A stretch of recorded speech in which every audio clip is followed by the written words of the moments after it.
So for all my visual learners out there, we got a picture for you, all right? This is a graph of your age, all right? So you see the ages start at 65 and they end at 95, all right?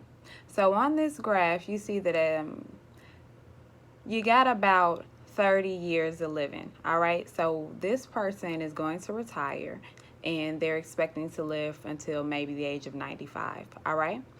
So that's the blue box. You have the green line, which represents their retirement income.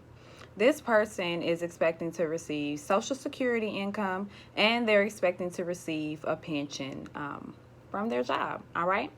So that income is fixed. That means that they're going to get the same check for the rest of their life or for the duration of that until that money runs out of that account.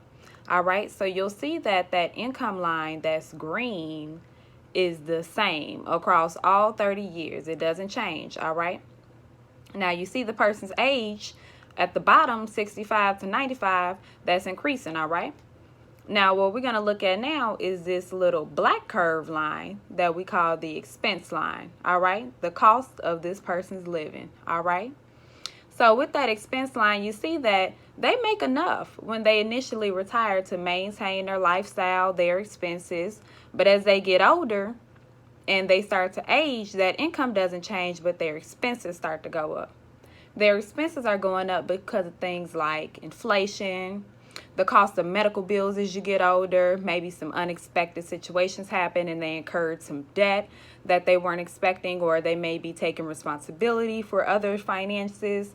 A lot of different reasons why ultimately sometimes you'll see the expenses get a little more expensive as you get older, and what you retire off of may not be enough.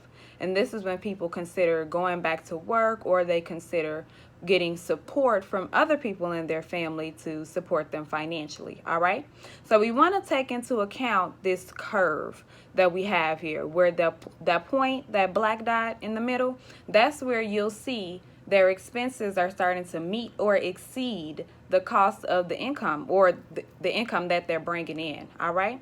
So this is when you have a long-term problem that you want to plan for. We're able to realize this ahead of time and make adjustments to a person's retirement plan, or make sure they have certain risk management practice in places so they don't get thrown off their plan, so we can avoid this right here.